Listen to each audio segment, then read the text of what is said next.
जब से रानी नागर जी, आईएएस रानी नागर जी की इस्तीफे की चर्चा चली है, जब से उन्होंने इस्तीफा दिया है, तब से लोग अलग अलग तरीके के कयास लगा रहे हैं और अपनी मर्जी से जो जिसको बन पड़ रहा है वो लिख रहे हैं।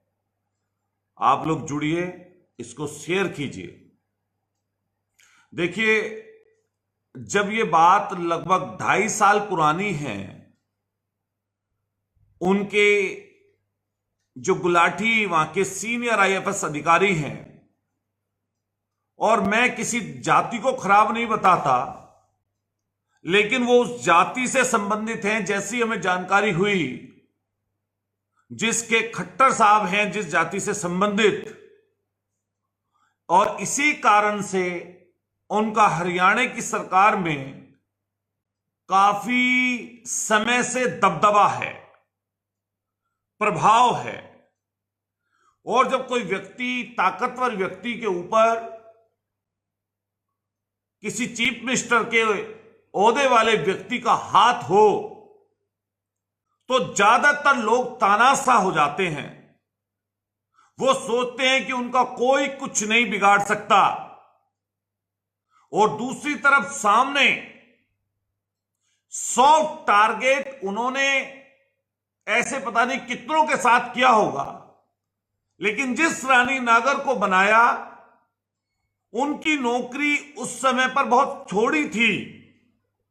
और हमारे जो आईएएस अधिकारी होते हैं, अगर वो एसडीएम की पोस्ट पर होते हैं, क्योंकि शुरुआत बहुत नीचे लेवल पर होती है, उनको ब्लॉक में भी ट्रेनिंग कराई जाती है और तहसील में भी एसडीएम स्तर पर रहते, वो एक तरीके से तहसील की और चीजों की जानकारी ट्रेनिंग रूपी चीज में रहते हैं।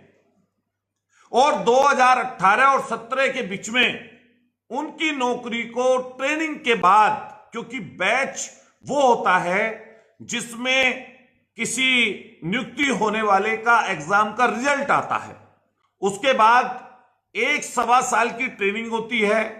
2015 के लास्ट तक ये रहा होगा, और मात्र 2 साल की नौकरी जिसकी रही हो, तो वो सॉफ्ट टारगेट थी गुलाटी की, जिस कारण से उन्होंने अपने हरियाणा में सीनियर ओहदे से जुड़े हुए रहते हुए और सीधे मुख्यमंत्री से उनके ताल्लुक होने के कारण इतना ज्यादा मानसिक शोषण उस हमारी बेटी का, और जिस तरह के उन्होंने आरोप लगाए हैं, जिसमें यौन शोषण के भी आरोप हैं, आपको यह मानना पड़ेगा। और एक बेटी या कोई अन्य व्यक्ति सिविल सर्विसेज की परीक्षा सर से नौछावर करके रात और दिन, पता नहीं कितने लोग ऐसे हैं जो सपना देखकर आते हैं आईएएस बनने का, लेकिन सपना भी पता है कितने लोग देखते हैं। हिंदुस्तान में नौजवानों की इस बेशुमार शक्ति, ताकत में से मात्र मुश्किल से 1% नौजवान भी आईएएस बनने का सपना तक नहीं देखते हैं।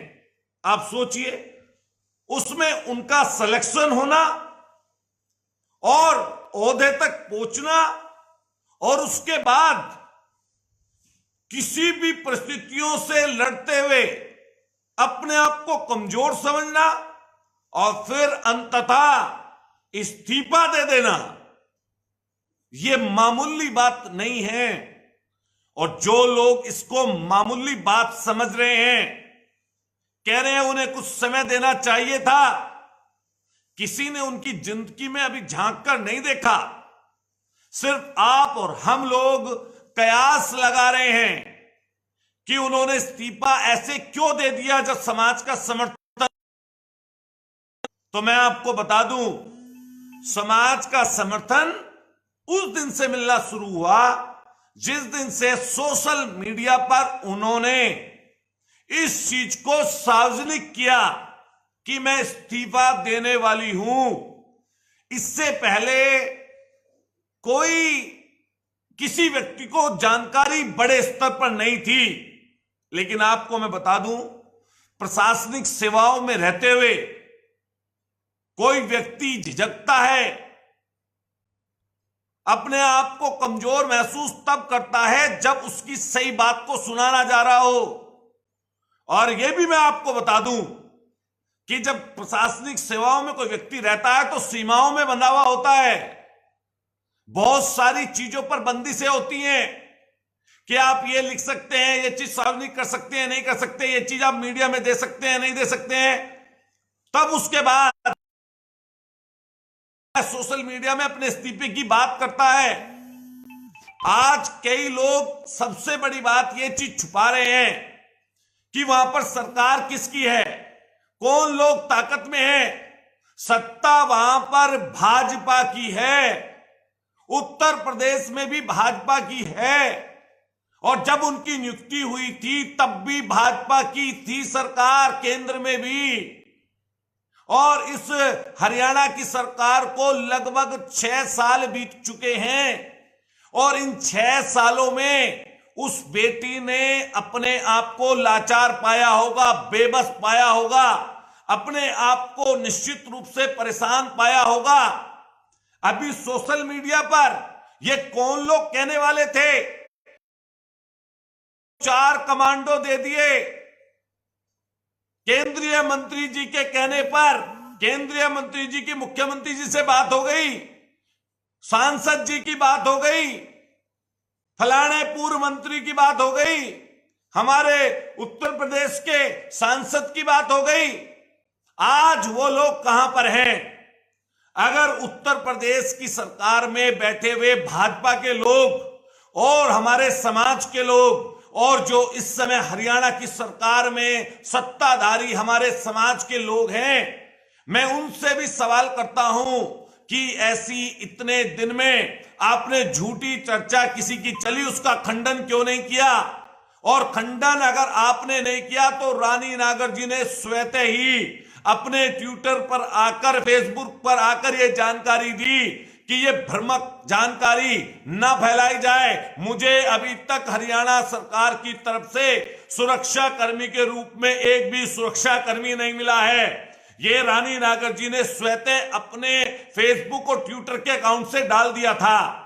ये जो इसका बिचकी समय है, जब से उन्होंने इस्तीफे की घोषणा की और जब आज इस्तीफा दिया, तब ये इसके बीच का जो समय है हरियाणा सरकार में, उसके बीच में सिर्फ और सिर्फ उनका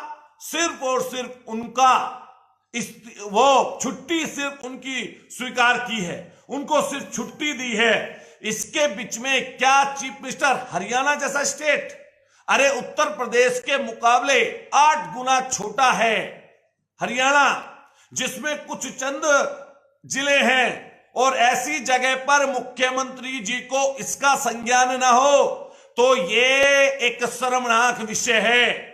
अगर उत्तर प्रदेश में लॉकडाउन और देश में लॉकडाउन ना होता तो इन लोगों को हम लोग ईंट से ईंट बजाने का काम करते। लेकिन आज बड़ा कमजोरी और बहुत ऐसा है, हम लोग अपने आप को मान रहे हैं, लेकिन सत्ताधारियों से पूछना चाहता हूं, वे ऐसा है क्यों? बड़ी पोस्ट पर बैठे हैं तो ऐसी परेशानी उनके सामने क्यों?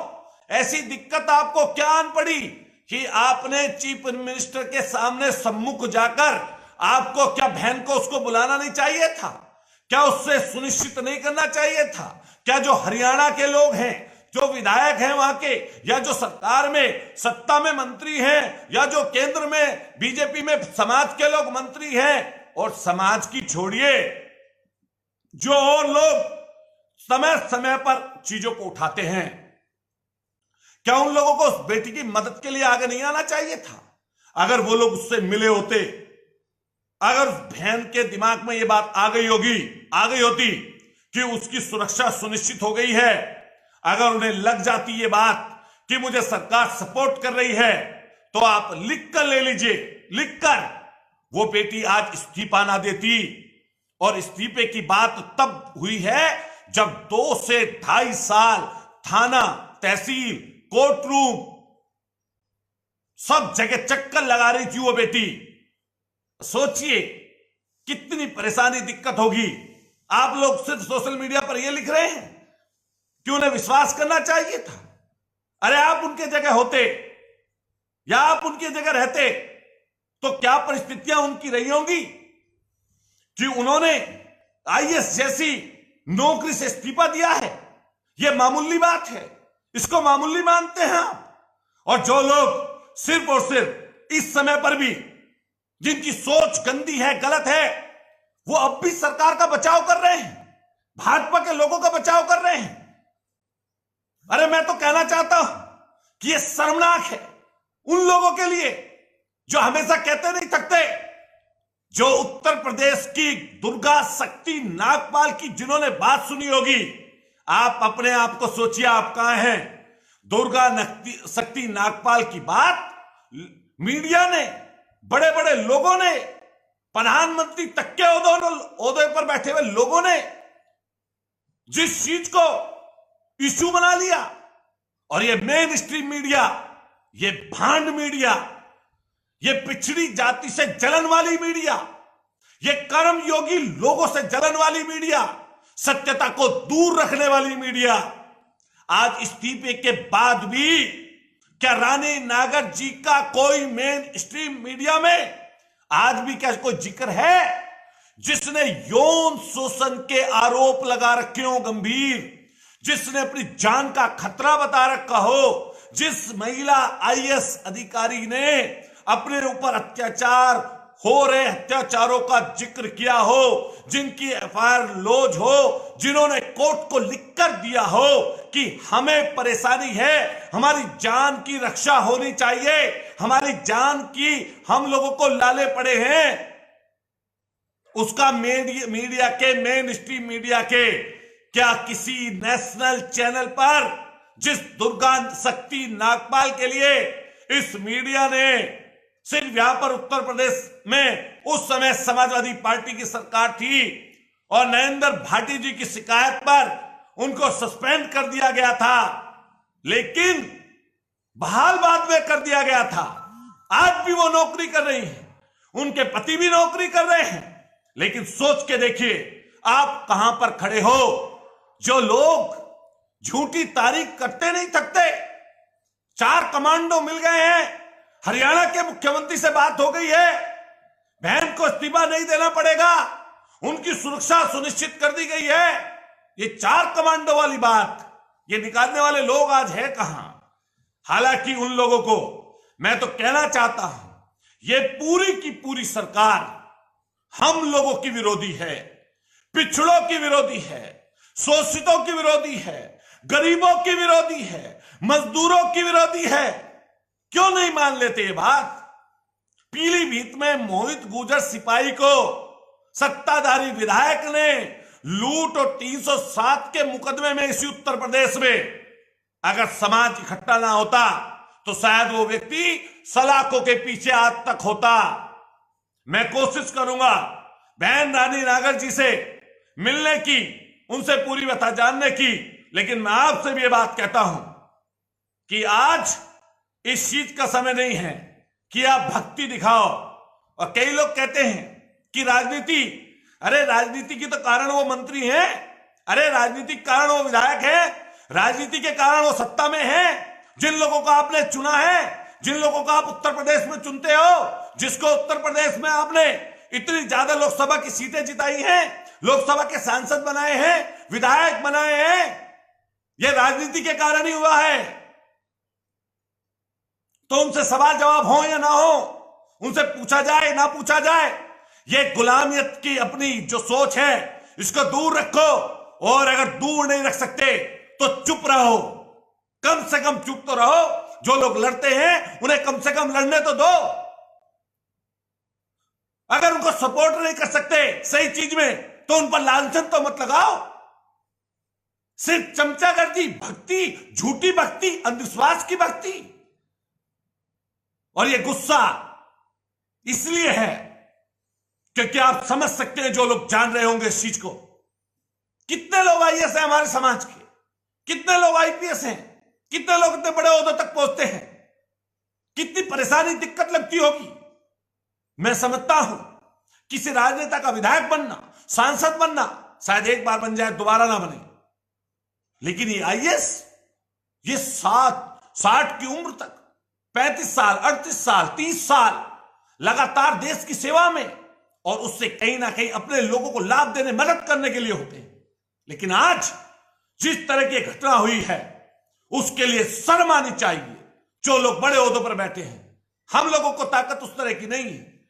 अगर शायद उस तरह की ताकत होती तो जो लोग मुझे जानते हैं, मैं ईश्वर को साक्षी मानकर ये बात कहता हूं कि हम लोग चूल्हे हिला दिए होते, सरकार में भी अगर होते तो। अगर आप अपनी नेता से अपनी बात नहीं रख सकते तो क्यों उस दल में रहते हो? जब आप केंद्र के मंत्री हो तो आप प्रधानमंत्री से बात नहीं कर सकते? अगर आप विधायक हो हरियाणा की सरकार में बीजेपी के, तो आप अपने मुख्यमंत्री से बात नहीं कर सकते?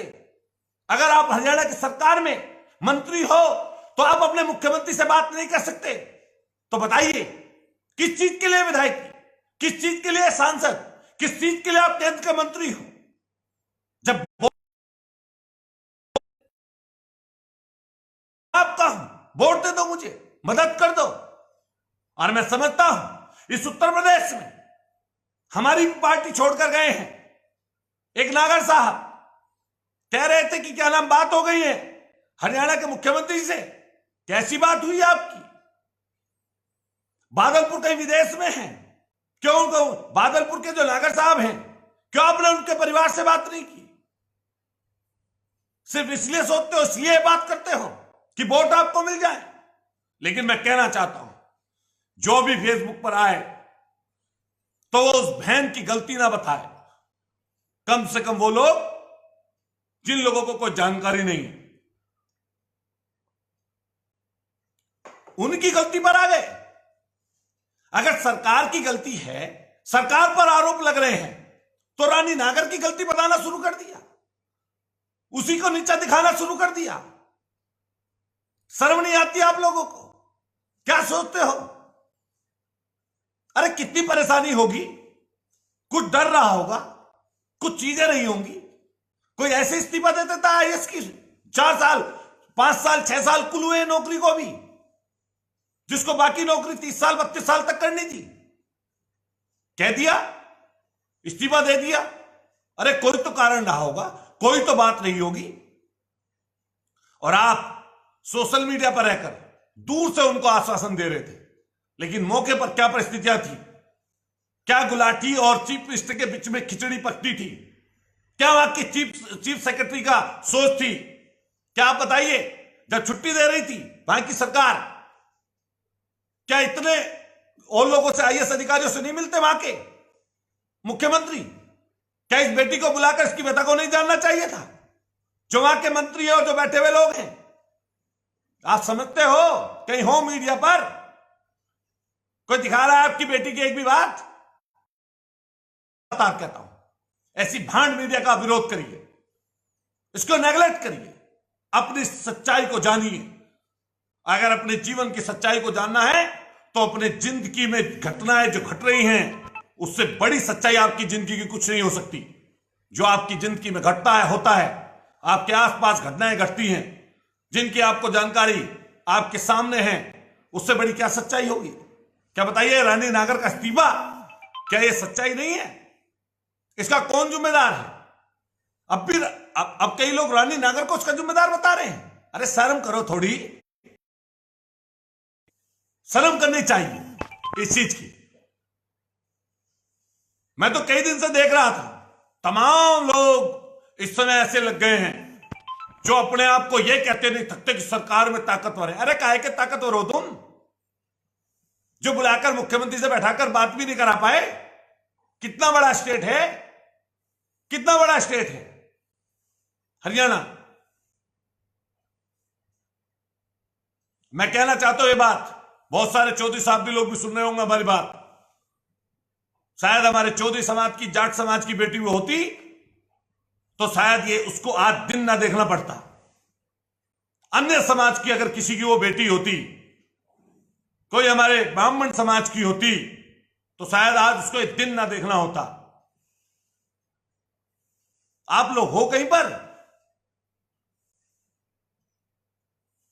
मैं अगर रानी नागर जी तक ये बात पहुंचे तो मैं उनसे कहूंगा कि अपने इस्तीफे को वो वापस लें, हिम्मत दिखाएं, साहस दिखाएं। पूरा समाज आपके साथ खड़ा है। और एक चीज और, मैं समाज के बुद्धिजीवी वर्ग के लोगों से कहना चाहता हूं, वो पूरे देश की बेटी है। जो लोग कहते नहीं थकते, बेटी पढ़ाओ, बेटी बचाओ, बेटी पढ़ाओ, हमेशा बोलते रहते हैं, ऐसे पढ़ेगी बेटियां। और मेन स्ट्रीम मीडिया में अंजना ओम कश्यप जैसे लोग, ये रोहित सरदाना जैसे लोग, सुधीर, अब ये आएंगे डीएनए में रखेंगे उसकी बात। जी न्यूज वाला, जी न्यूज नहीं, ची न्यूज है ये, डिफाल्टर, पैसा ले रखा है उत्तर आपके देश की सरकार से, इसीलिए उनका आता है सुभाष चंद्रा का जी न्यूज उनकी। क्या डीएनए में रखेंगे रानी नागर की बात? क्या आप कहेगा चिल्लाकर भारत, ये अन्ना गोस्वामी भांड, क्या अब ये बोलेगा चिल्लाकर कि क्या पूछता है भारत देश की सरकार से, हरियाणा की सरकार से, कि रानी नागर का इस्तीफा क्यों? अब चिल्लाकर बोलेगा ये? सिर्फ हिंदू और मुसलमान की चर्चा में लगे रहिए। आपने देश पर स्वर से न्यौछावर किया। हम लोगों ने देश की आजादी के पहले कुर्बानियां दी, देश की आजादी के बाद कुर्बानियां दी, और कुर्बानियों का यह सिला कि एक बेटी की इस्तीफे तक को नहीं रोक पाए। ओहदों पर बैठे हैं, शर्म आती नहीं, और शर्म इसलिए नहीं आती क्योंकि हमारे देश के, हमारे समाज के खास तौर से नौजवान सिर्फ अंधभक्ति में लगे हुए हैं। अरे हम विपक्ष में हैं, हम अगर अपनी आवाज को बुलंद करते हैं और हमारी बात अगर सही है तो कम से कम सपोर्ट नहीं कर सकते तो चुप रहिए। आप लोगों से मेरा कहना है कि मदद अगर उस बेटी की करनी है, या इसके आने वाले समय पर और लोगों के साथ ऐसा ना हो, तो स्वामी भक्ति छोड़िए। देशभक्ति और स्वामी भक्ति में अंतर होता है। दुर्गा शक्ति नागपाल के लिए आंखों से आंसू निकालते रहते थे हमेशा। ये मेन स्ट्रीम मीडिया ने पूरे पूरे दिन खबरें चलाई, नेशनल न्यूज, इंटरनेशनल न्यूज बना दिया। और आज क्या वो आईएएस बेटी नहीं है? क्या उसने आईएएस की परीक्षा उत्तीर्ण नहीं की? वो गुजर है, पिछड़ी जाति की है, उसका कोई कहने वाला नहीं।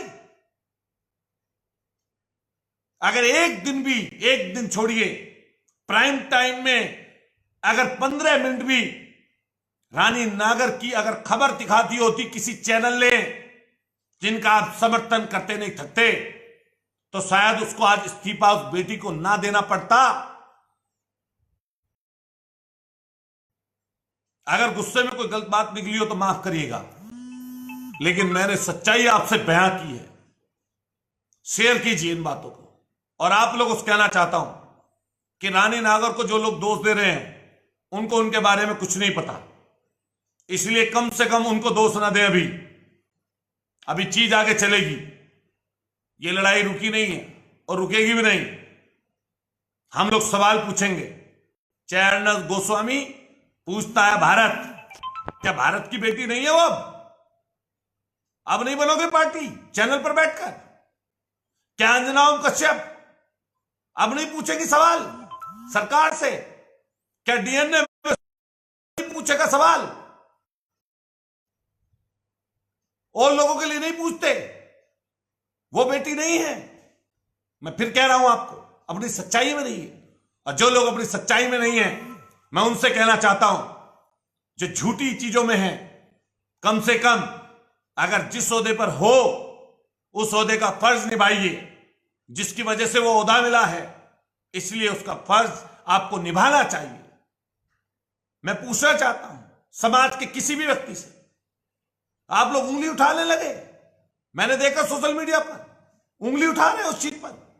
तुम्हें पता है, हमें पता है कि किस तरह से परीक्षा पास की होगी और कितने परेशानी और दुख की वजह कि किस कारण से इस्तीफा देने की बात चली होगी। सिर्फ लगे कहने, लगे हैं भक्ति में। सरकार से सवाल ना करें, सरकार से सवाल ना पूछें, ओहदों पर बैठे हुए लोगों से जानकारी ना करें। उनके लिए अगर गलत करते हैं तो चैलेंज ना बने। घर में चूड़ियां पहनकर बैठ जाएं, बंद होकर बैठ जाओ घर पर। अगर कोई आवाज उठाए तो उस पर तमाम तरह के लांछन लगा दो, झूठी सच्ची चर्चाएं चला दो, फ्री बैठी हो। 40 दिन बीत गए लॉकडाउन को,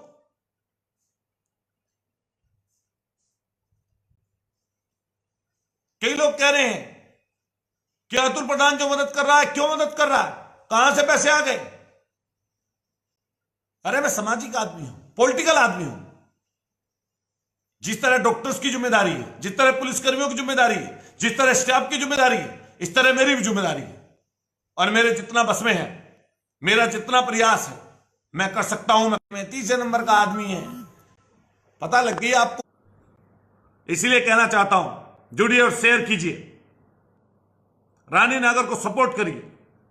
मैं हर कास्ट के व्यक्ति से कहना चाहता हूं, देश के लोगों से कहना चाहता हूं कि मेन स्ट्रीम मीडिया इसको नहीं दिखाएगा, क्योंकि हमारे लोग नहीं है उसमें, हमारी सोच के लोग नहीं है उसमें। बाबा साहब से विरोध करते हैं, बाबा साहब का, बाबा साहब भीमराव अंबेडकर जी का विरोध करते हैं हमारे समाज के कई लोग। मैं उनसे पूछना चाहता हूं, अगर उनका दिया हुआ संविधान और उसमें इंगित आपके आरक्षण की व्यवस्था ना होती तो आपके 2-4 ओहदे हैं ये भी ना होते। कम से कम कुछ चीजें, कुछ जानकारी जिनकी नहीं है तो उन पर ना बोला जाए, और जिस चीज की जानकारी होती है उस पर बोला जाए। गुस्सा था, बहुत दुखी था मैं। लग रहा था कि कितने लोगों की मदद हो सकती थी, कितने लोगों तक वो मदद पहुंचा सकती थी बेटी, जब उसकी नौकरी की शुरुआत भर थी, जो ट्रेनिंग कर कर आई थी, एसडीएम ही थी। कि इस तरह से मानसिक और जो उनका जिस तरह का उनको शोषण या पीड़ा झेलनी पड़ी, कोई भी व्यक्ति अगर उनकी जगह होता तो शायद हिल जाता। क्यों उस बहन ने अपनी बहन को, दूसरी बहन को वहां पर रख रखा था? क्या आपने सोचकर देखा है किसी ने, क्यों दूसरी बहन को वहां पर रख रखा था? उसको कितना परेशान किया गया होगा कि एक आईएएस अधिकारी थाने में बैठा हुआ है और उसकी कोई सुनने वाला नहीं, कोई सुनने वाला नहीं उसको। सिर्फ बोलने भर से मतलब है। लेकिन अब मैं आप लोगों से कहना चाहता हूं कि कोई भी पोस्ट डाले रानी नागर की, आईएएस रानी नागर के लिए, तो आप सब लोग उनकी परेशानी, उनकी दिक्कत को, उनकी वेदना को सोच समझकर डालें। और अगर कोई अच्छे के लिए नहीं डाल सकता तो कम से कम बाज आए बुरी चीज लिखने से। आज बचाव की वजह से इस चीज को रानी नागर के इस्तीफा देने से जोड़ दिया। अरे शर्म करो थोड़ी मोड़ी भाई, शर्म करो। बनते हो तुम लोग नायक, कुछ भी बोलेंगे, कुछ भी कहेंगे।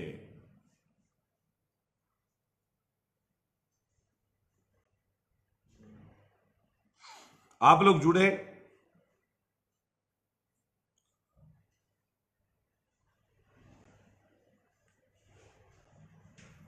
जितने लोग जुड़े, मुझे पता है कि हजारों लोगों तक ये बात पहुंचेगी, लाखों लोगों तक भी शायद पहुंच जाए।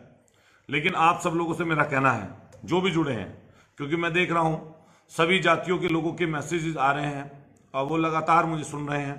मैं तमाम लोगों से कहना चाहता हूं कि हम कोशिश करेंगे उस बहन से मिलने की और उनकी बातों से रूबरू होने की। लेकिन आप लोग मजबूर करिए सत्ता में बैठे हुए लोगों को कि वो उनकी बात करें।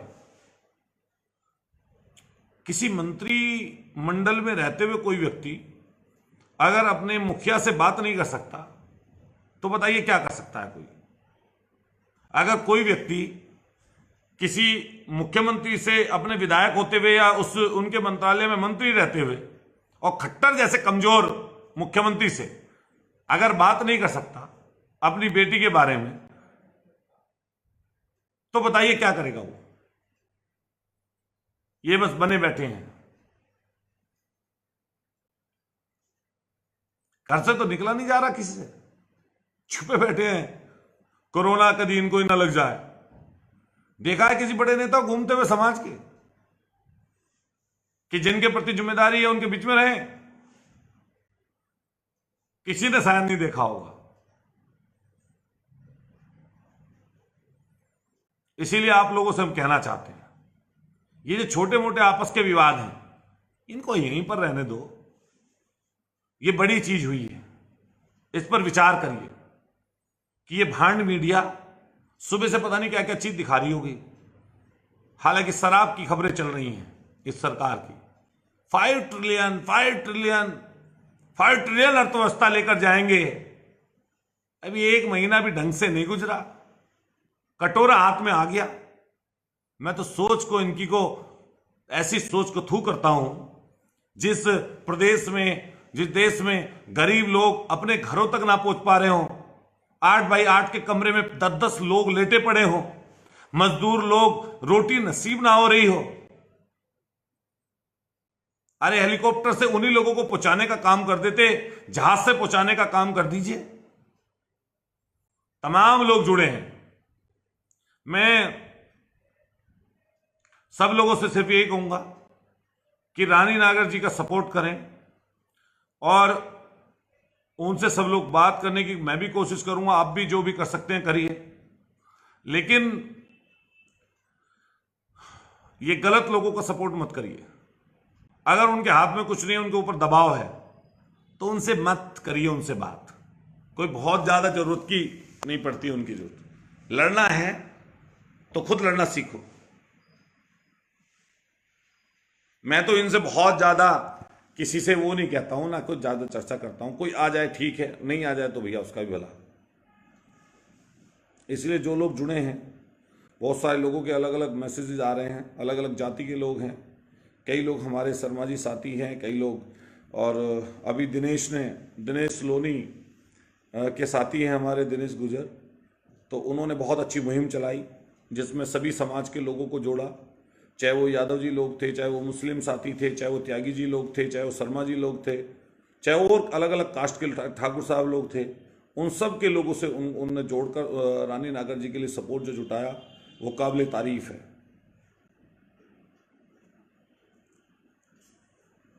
तो आप लोगों से मेरा सबसे यही कहना है कि लगातार सोशल मीडिया के माध्यम से इस चीज़ को लोगों तक पहुंचाने का काम करिए। और अभी वो शायद पता चला था कि उनकी गाड़ी बीच में कहीं ख़राब हो गई थी, लेकिन वो ठीक हो गई फिर वापस, और वो अपने घर पर लौट रही हैं।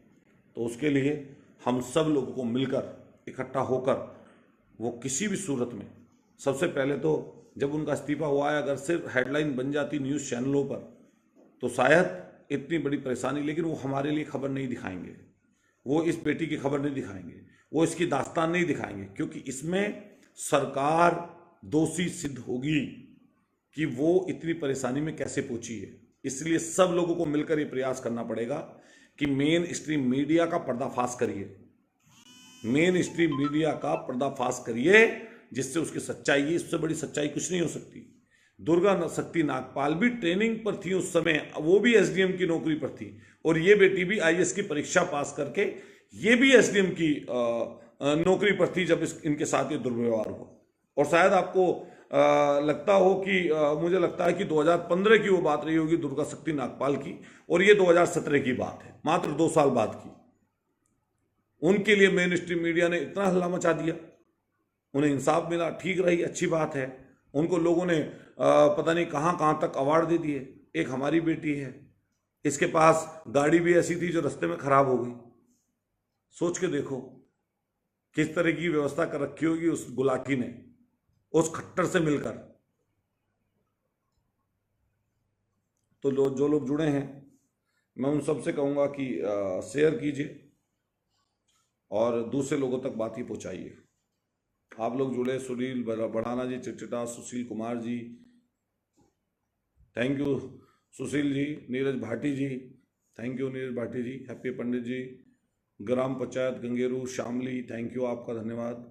आप लोग सब लोग जुड़िए, रजत सिंह नागर जी, थैंक यू, सुनील बढ़ाना जी, अंकुश गुजर जी, हमारे औरैया के साथी हैं, अजीत विधायक जी, थैंक यू अजीत, इलाहाबाद के साथी हैं हमारे, आरव प्रधान जी, थैंक यू, अमित गुजर सहारनपुर।